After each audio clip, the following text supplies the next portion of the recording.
Boa noite, sejam muito bem-vindos de volta ao No Time Show. Foram 2 anos e meio de intervalo, um intervalo que aconteceu por causa de um ataque informático.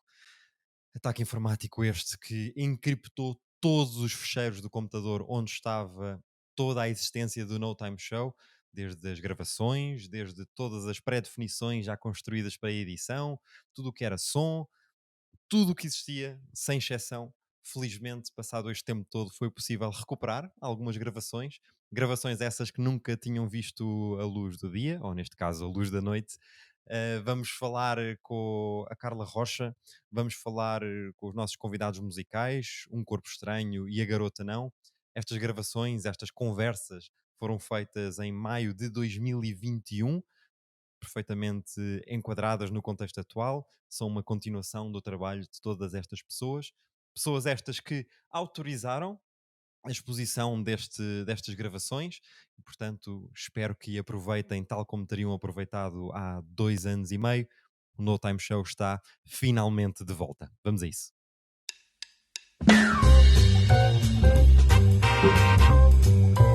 Este é o No Time Show. Com Tomás Fonseca. Muito boa noite, bem-vindos ao No Time Show. Estamos a aproximar-nos do final da temporada e esta noite vamos falar com a Carla Rocha, que já se vai juntar aqui em cena. E enquanto a Carla se junta a nós, já aqui está a entrar, deixem-me fazer aqui uma primeira apresentação biográfica para quem está mais desatento, se calhar, do mundo da rádio e do paradigma nacional. Carla Rocha foi só a host ou co-host com o Zé Coimbra do Café da Manhã na RFM durante cerca de 11 anos. Foi só líder de audiência durante pelo menos uma década. Depois teve também o seu programa Rocha no ar ainda na RFM. Surgiu o convite para ir para a Renascença, onde ainda hoje está, a fazer manhãs, já aqui há uns anitos. Carla, bem-vinda. Vamos ainda falar aqui da literacia. Carla é uma especialista de comunicação, evidentemente, por isso fundou uma academia de comunicação, a Fale Menos e Comunique Mais. Deu também origem a um livro com o mesmo nome e ainda um outro mais focado para líderes, comunicação corporativa, de liderança, que é Fale Menos, Influencie Mais. Carla, bem-vinda. E a primeira Obrigada. batata quente que eu tenho aqui, que é esta história de comunicarmos e falarmos, e o que é falar, e o que é comunicar, o que é só informação, o que é tornar essa informação comum para o outro lado, que é nós falamos mais do que ouvimos, sendo que há aqui muita coisa para dizer por baixo disto. Bem-vinda. Obrigada Tomás, obrigada pelo convite, é ótimo estar aqui no Time Show.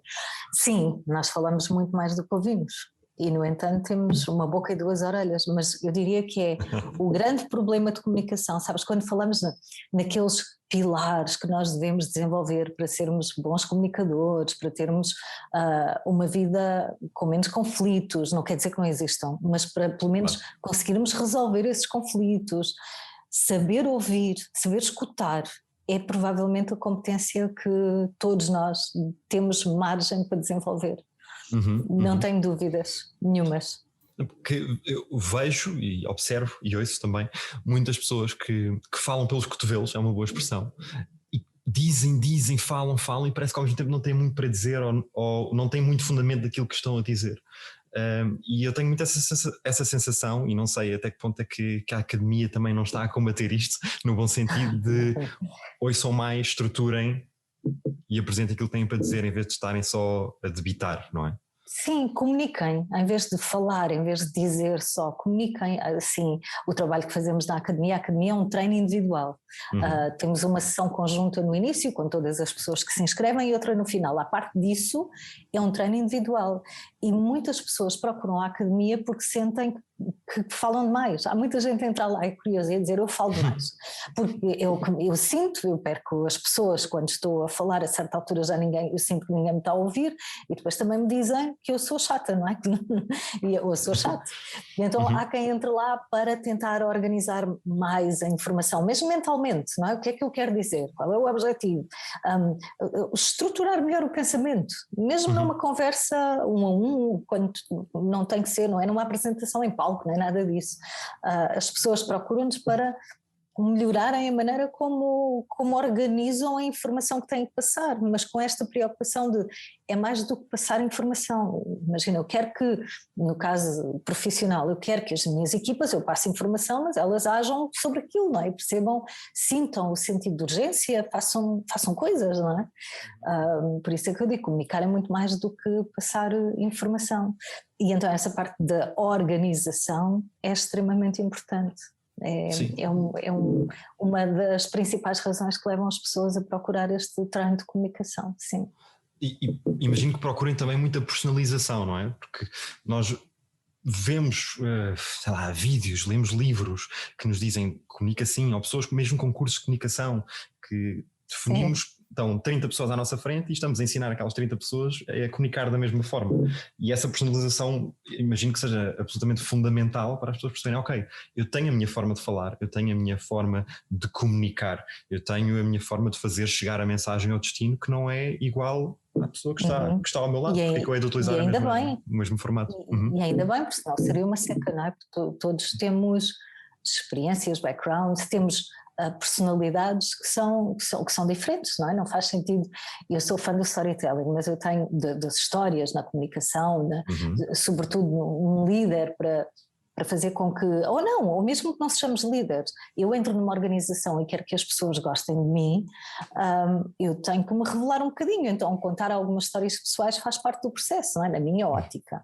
Mas tem pessoas que me dizem, não, nem pensar, eu não costumo fazer isso, e eu não posso entrar a matar e dizer, não, mas tenho que fazer, porque faz parte, porque funciona. Não, tenho que respeitar aquela pessoa.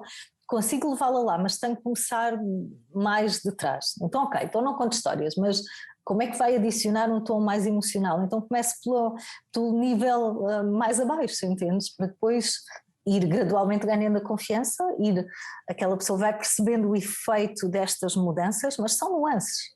E vai ficando convencida por ela. Não vou obrigar ninguém a contar histórias pessoais quando não se sentem confortáveis. Portanto, é esta questão da personalidade, não é? De cada um, é importante. Sim, a pessoa procurar a autenticidade. Até vou puxar aqui por uma história que eu conheço, que é tua, que é, tenho ideia que foi o teu diretor, não sei se era já na RFM, relativamente à procura da tua autenticidade. Foi muito antes. Tu tentavas ser uma locutora daquilo que ouvias dos outros, em vez de seres a tua própria locutora, não é? Não sei se queres partilhar um bocadinho dessa história e provar, porque prova exatamente essa procura de autenticidade. O Tomás fala de uma forma, a Carla fala de outra, e não está mais certo que o outro, um não consegue entregar melhor a mensagem do que o outro, é à sua maneira, não é? Tal e qual, cada um, nós somos diferentes, isso é ótimo. Sim, essa história, olha, isso é uma história que eu uso para ilustrar a importância de sermos autênticos e que aconteceu no início da minha carreira. Eu tinha 15 anos quando entrei na rádio. Entre a RFM, exato. 15 anos. Eu entrei na rádio aos 23, 24. Mas aconteceu no Algarve, numa rádio local. Eu sempre fui uma trabalhadora estudante, e a rádio ali aos 15 anos aparece na minha vida, e eu começo a perceber que eu adorava a rádio. Eu comecei a ouvir rádio, eu via RFM, era assim o supra-sumo, era a Fórmula 1 das rádios, e eu queria estar lá, então eu idolatrava as pessoas que faziam a antena da RFM, e tentava imitar algumas delas. Então a minha voz, eu acho que ficou distorcida, sabes? Eu falava, colocava a voz, era muito estranho, eu falava assim, estás a ver? Parecia que tinha engolido um garfo e lá com Carla Rocha na Kiss FM.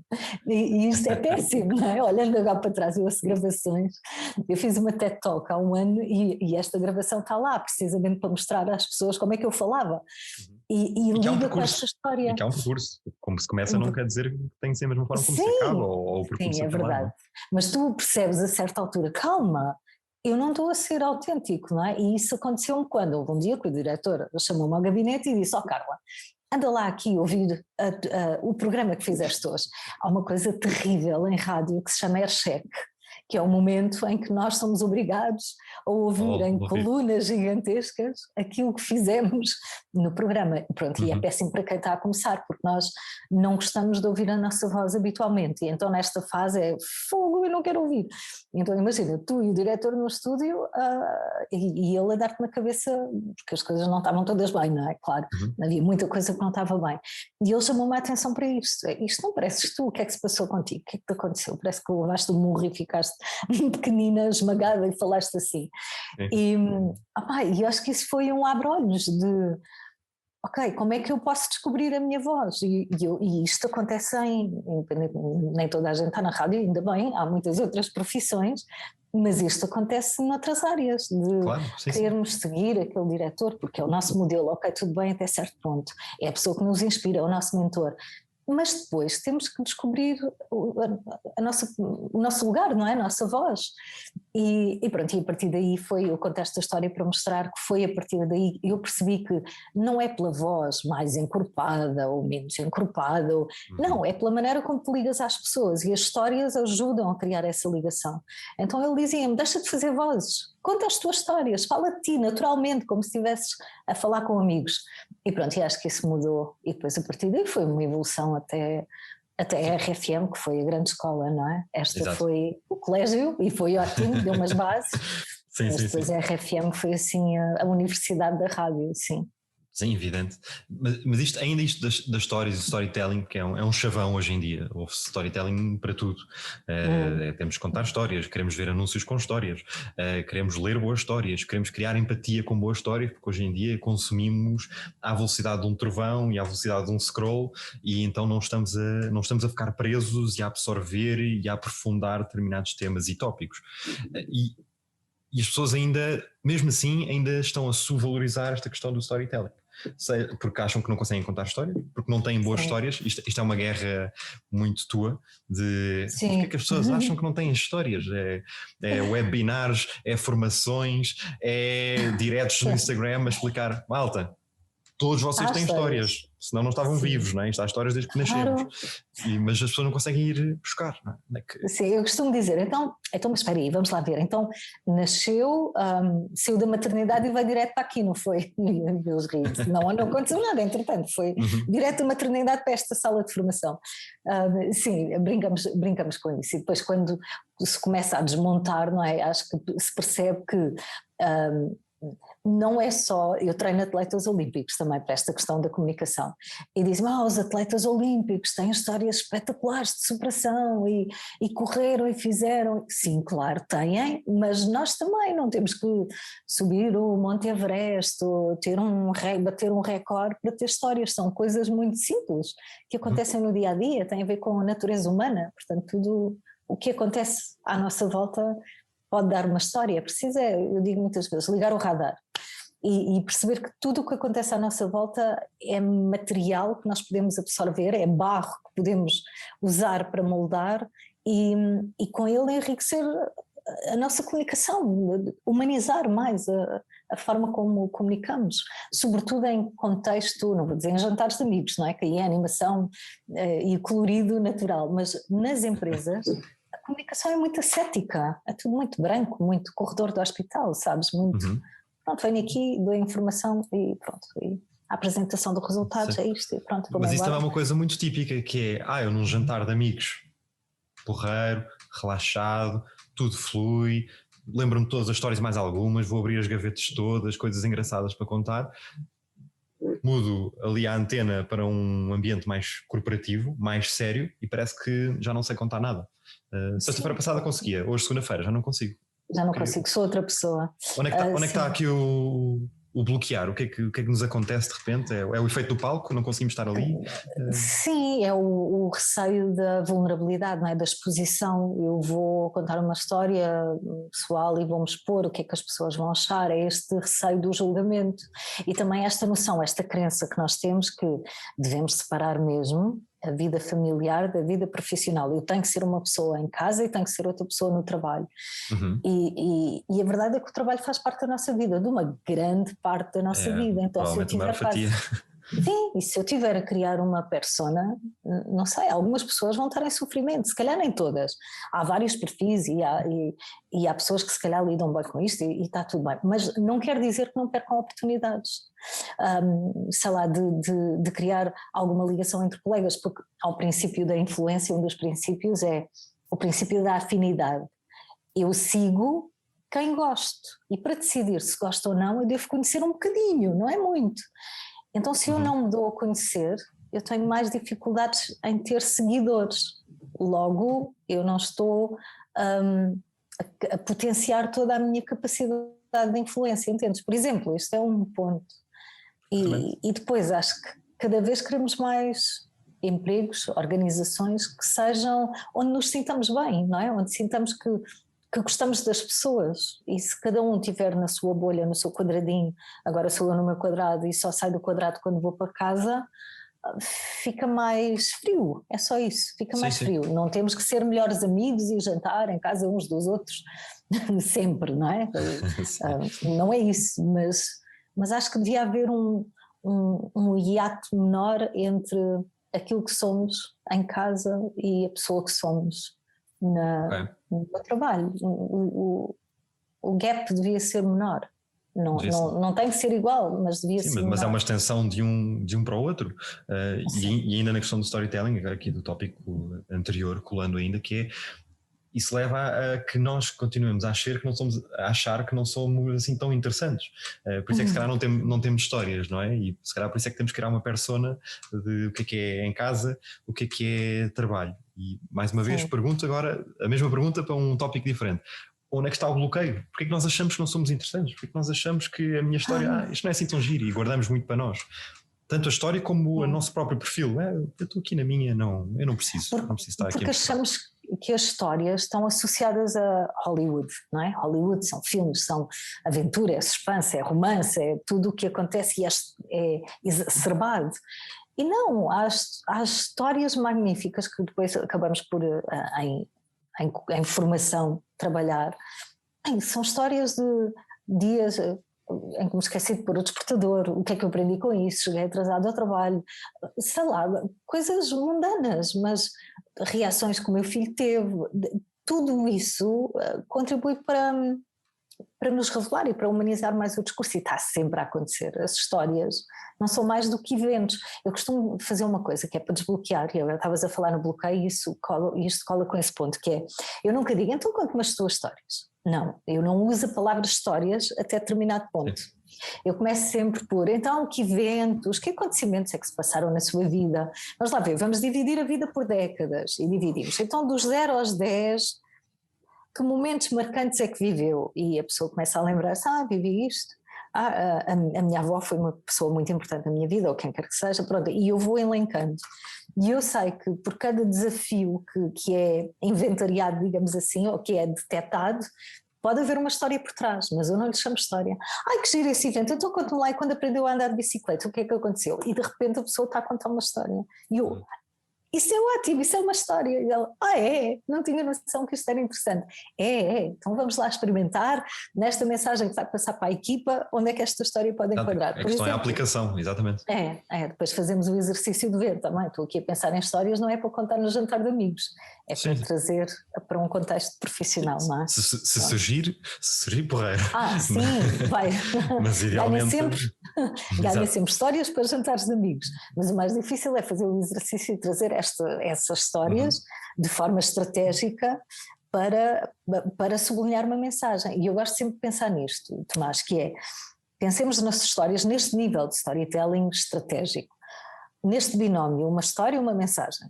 Há uma história que nós contamos com o objetivo e é sempre sublinhar uma determinada mensagem. Portanto, elas têm que fazer um match, a mensagem com a história. E quando isso acontece, a mensagem passa de uma maneira muito mais visual e memorável. É como as histórias da Disney, não é? Acaba, então, e qual é o moral da história? Aparvalhando aqui um bocadinho, é exatamente isso. Qual é o destino? O que é que eu quero provar? Qual é o moral da história? Porquê é que eu conto esta história? Sim, o que é que aprendemos com isto? O que é que eu aprendi e o que é que as pessoas a quem eu estou a contar podem aprender?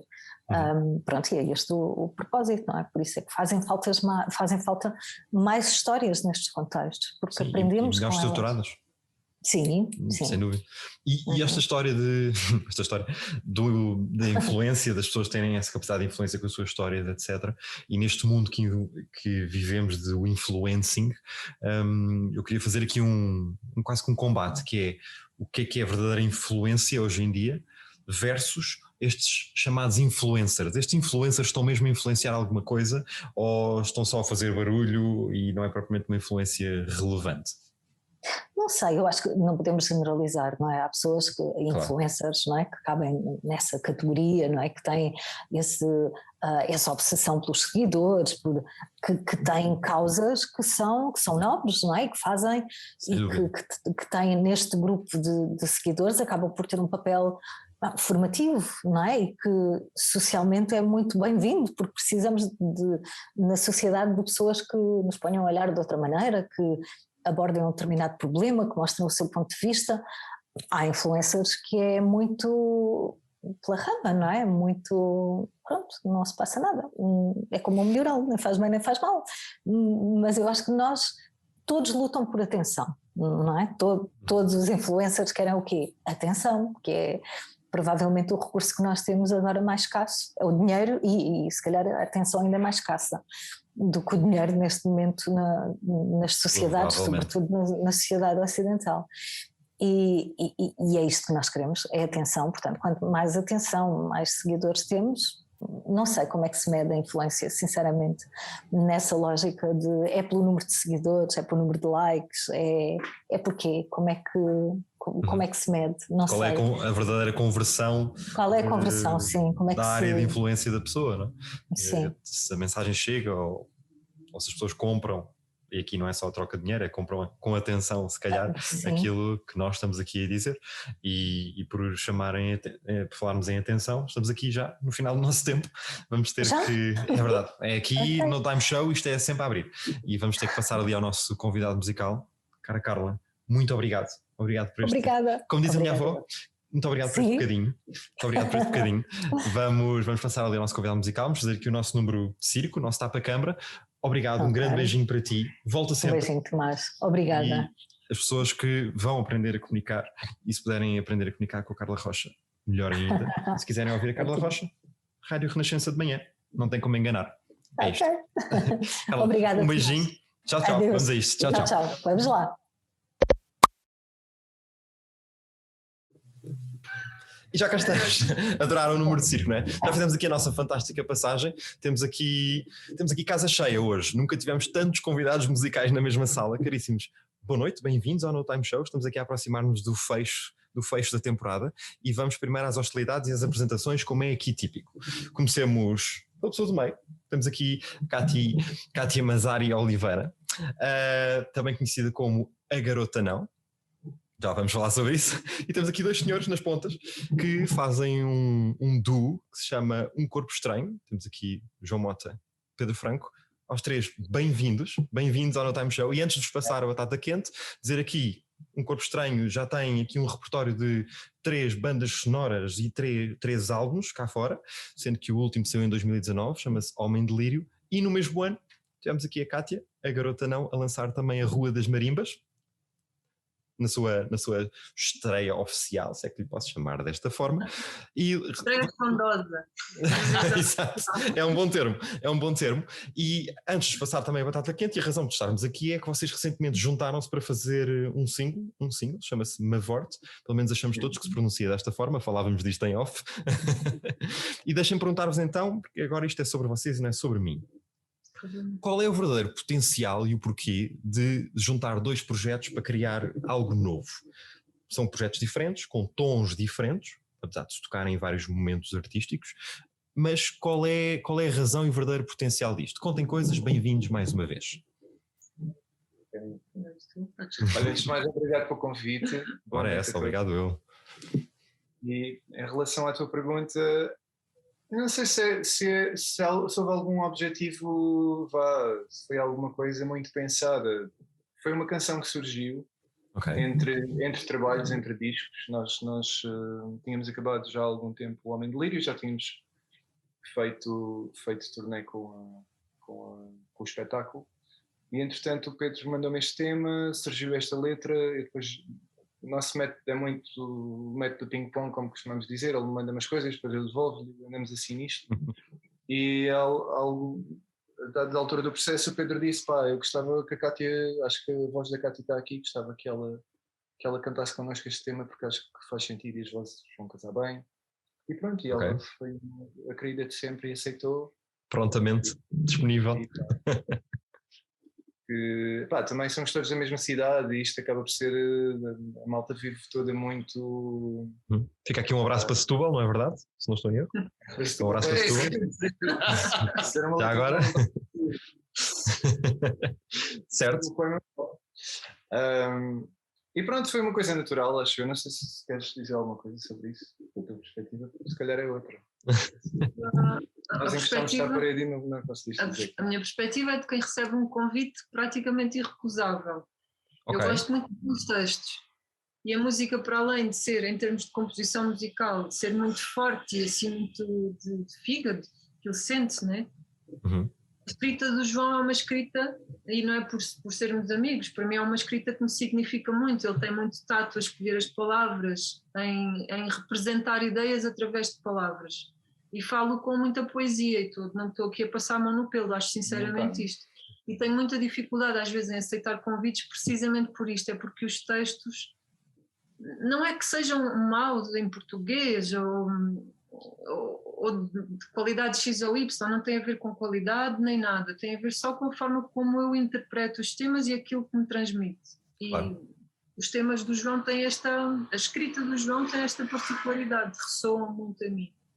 E pronto, na verdade foi assim uma coisa entre, ok, esta música é incrível, e depois estes dois tipos são assim de um trato. O Pedro em dias de concerto não, como eu já percebi, mas no dia a dia são pessoas do bem, sabe? E que Sim.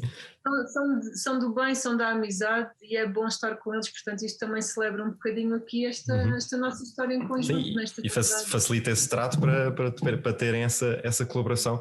Agora, Cátia, porque tu levantaste aqui um bocadinho este tapete e nós falámos um bocadinho disso em off, que é, vocês quase que em unissono disseram que têm receio de palco, mas vocês são artistas e gostam de atuar, porque escolheram essa vida para vocês mesmos. O João dizia, não é? Nós devemos ser parvos, de alguma forma, escolhemos isto para nós e temos receio de palco. Porquê que um artista tem receio de palco? Ou é só aqueles primeiros segundinhos ao entrar, aquele nervosinho de entrar em campo e depois passa? Porquê? Como é que se lida com isso? Acho difícil responder a isso. É só porque temos... sinto sempre quando são os nossos projetos, temos sempre algo a defender e às vezes sentir essa pressão de defendermos o que é nosso é sempre mais difícil. Quando somos convidados para tocar noutros projetos é mais fácil porque não estamos tão expostos com as nossas vivências, não é? Isto também é a nossa vida, são as nossas apostas, a nossa escolha musical, é o que nós queremos passar, a imagem que nós queremos defender. E quando temos de defender o que é nosso é muito mais à flor da pele, portanto ficamos sempre mais... Mas também é um reflexo de importância, não é? Vocês estão a dar valor àquilo que estão a fazer, dão importância a isso mesmo, portanto querem entregar bem, não é? Evidente. É isso. Pois, exato. E de um lado de insegurança e, sei lá, eu acho que a malta que está... É inevitável, não é? Independentemente de cada expressão artística, não é? De cada expressão criativa, eu não gosto muito da palavra artista, mas dependendo de cada expressão, acho que as pessoas acabam por encontrar ferramentas. Na realidade é sempre um momento assustador, não é? Estamos ali expostos e toda a gente, a única atenção daquelas pessoas todas é para ti e nem sempre tu estás seguro com o que vais fazer, há sempre alguma coisinha que está fora de sítio, tu vais um bocado naquela do jazz, do improviso que acontece no momento. Ok.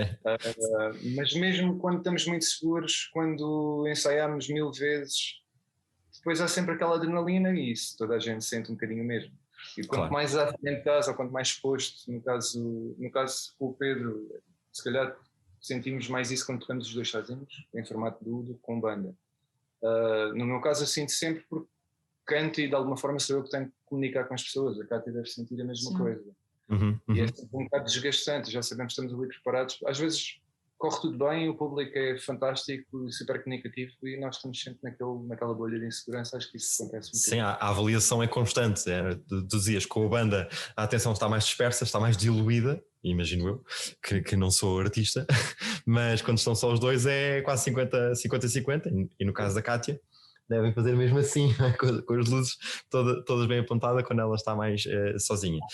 Mas isso é o valor do vosso trabalho.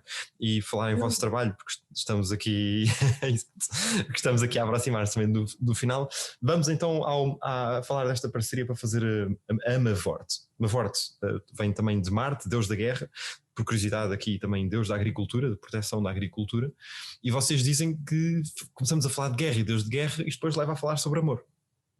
E leva a falar sobre amor, e no início da música, da lírica, começamos logo com um palavrão forte, que acho que bem utilizado é uma riqueza absoluta na nossa língua, deixo já aqui a nota, que é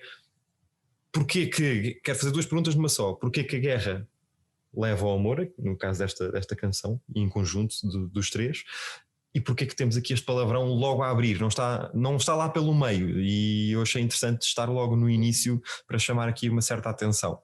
Contem coisas, eu estou curioso. Eu acho que, não sei, querem vocês?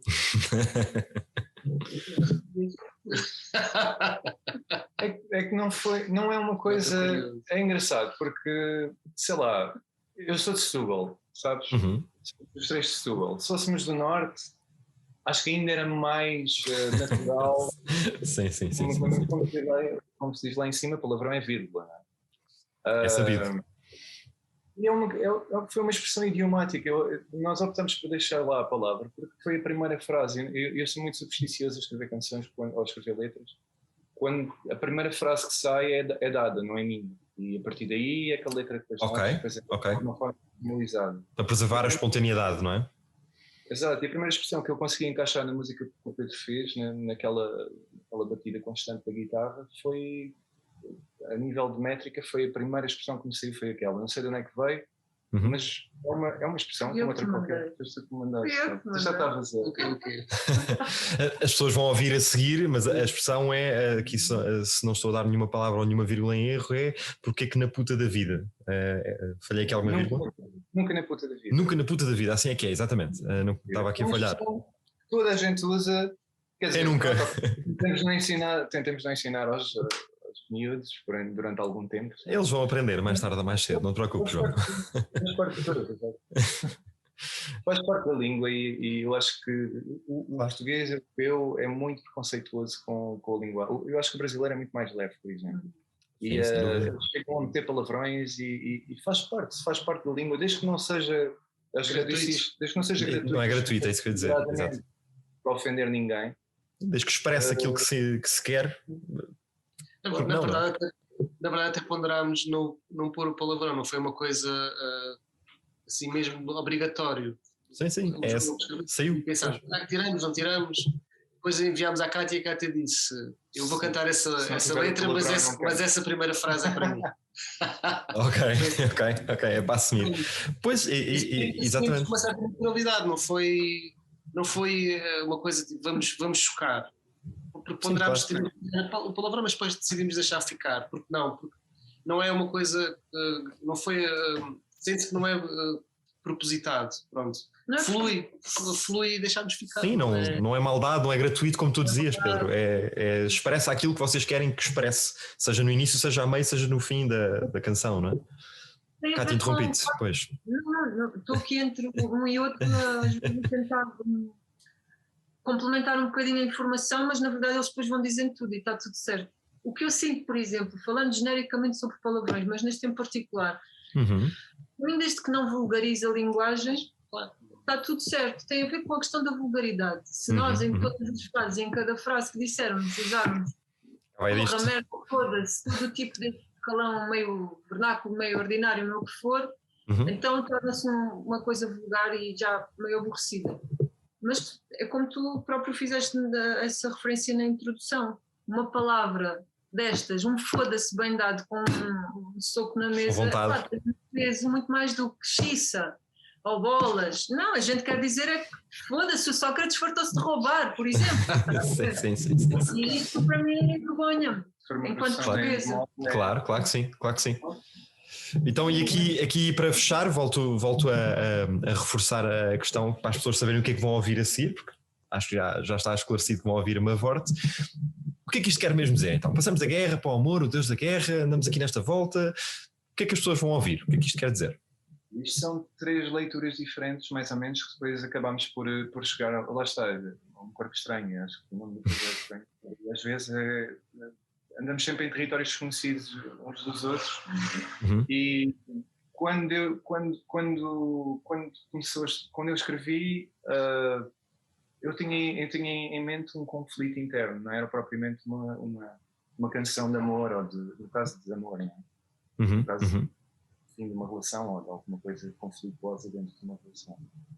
É que não está bem fechada a idade. Mas o Pedro leu de outra maneira e foi a partir daí também que foi o convite à Cátia. Eu disse, eu vejo aqui um casal, isto é um conflito, eles a tentarem resolver qualquer coisa.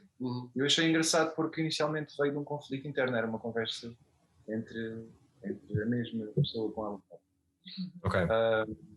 Então depois a leitura começou a ser um bocadinho mais livre, cada um de nós começou a tirar um bocadinho. Acho que o vídeo também nos permitiu ter outra leitura e experimentar coisas sobre a canção que se calhar a letra não tinha.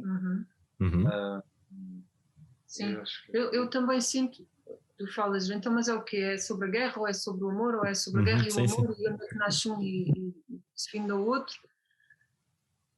Eu sinto, e estava muito com... As imagens do vídeo, entretanto, ficaram muito presentes na cabeça, e o dia que nós passámos lá um bocado naquele jogo, eu sinto mais que é uma história de o encontro dentro do desencontro e com uma grande carga de mágoa, mas sobretudo de perdão. Eu acho que tem a ver com estes conceitos de mágoa e perdão e do desencontro connosco. Sim, connosco e com o outro, e do encontro também connosco e com o outro. É uma coisa assim, é uma leitura muito ambígua, mas eu acho que a piada desta canção também é essa, é a coisa não ser literal e toda a gente vai perceber que, ok, o que eles querem dizer com isto é isto. Não, todos nós, na verdade, seres humanos, temos experiências tão diferentes, não é, na vida. E eu gosto muito quando me dão a oportunidade de ouvir ou ler alguma coisa que me deixa também a mim espraiar-me naquele texto e naquela música. Ter a minha identidade a receber aquilo e a acolher aquela informação. E há a interpretação de cada um, não é? Exatamente, essa identidade em interpretação. Estamos aqui 4 pessoas, ok, 3 criaram essa música e outra não, e que permite 4 interpretações perfeitamente diferentes e viáveis, apesar de não estarem de acordo, se calhar, com aquilo que foi a intenção inicial de quem a escreve. Mas a tua importância ainda é maior, porque és tu que resolves. Nós só mandamos a bola, agora é que... Exatamente. Agora está do lado de lá. Mas é exatamente isso, completamente de acordo. E já houve vários convidados aqui a dizer exatamente a mesma coisa. E no fundo isso é muito maior que o palavrão, percebes? Sem dúvida. O palavrão dissolve-se, não é nada. Esta leitura da pessoa interpretar e ganhar esse tema para si, pronto, resolve, não é? Isto deixa de ser palavrão, deixa de ser um assunto fulcral no meio da literação, porque o tema em si é muito superior a isso. Claro que sim, claro que sim. Muito bem. Caríssimos, resta-me agradecer-vos, que é para passarmos então a Amavorte, com Um Corpo Estranho e A Garota Não. Obrigado aos 3 pelo vosso tempo, pelo vosso parecer, pela vossa organização, 3 pessoas a falar aqui muito pouquinho tempo e conseguir passar aquilo que querem não é simples, mas obrigado por essa organização, pela vossa vontade para fazer isso mesmo. Vamos então aqui ao nosso número de circo, ao tapa-câmara, vocês ficam aqui a tomar conta disto e a fechar o programa, isto agora é com vocês, eu vou à minha vida e olhem, beijinhos e abraços para Setúbal e vamos lá então ouvir Amavorte. Com licença, tchau, tchau. Tchau.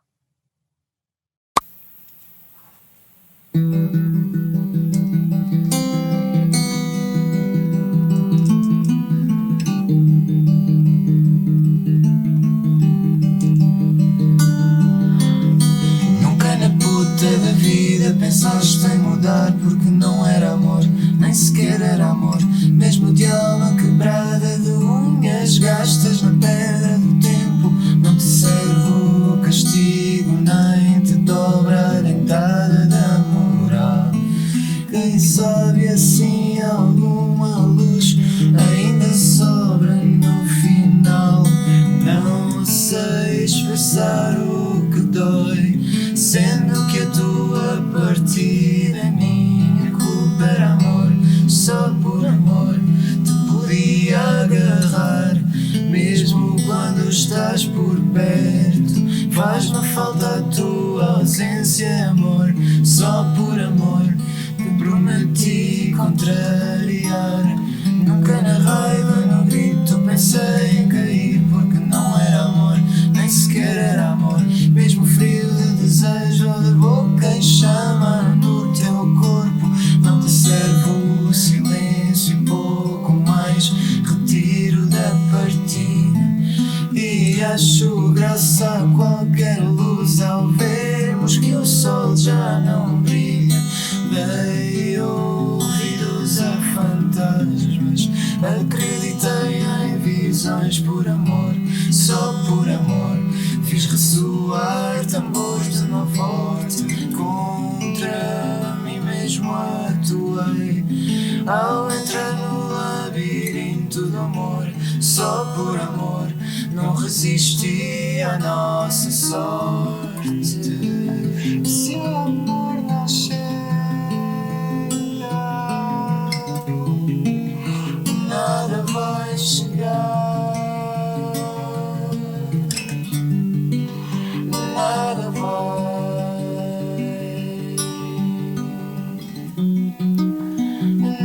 vai chegar.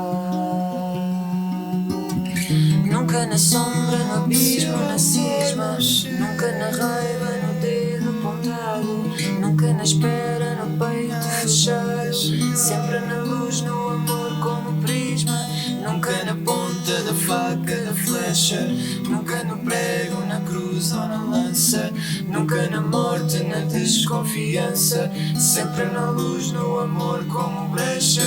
Dei ouvidos a fantasmas, acreditei em visões por amor, só por amor. Fiz ressoar tambores de uma forte, contra mim mesmo atuei. Ao entrar no labirinto do amor, só por amor, não resisti à nossa sorte.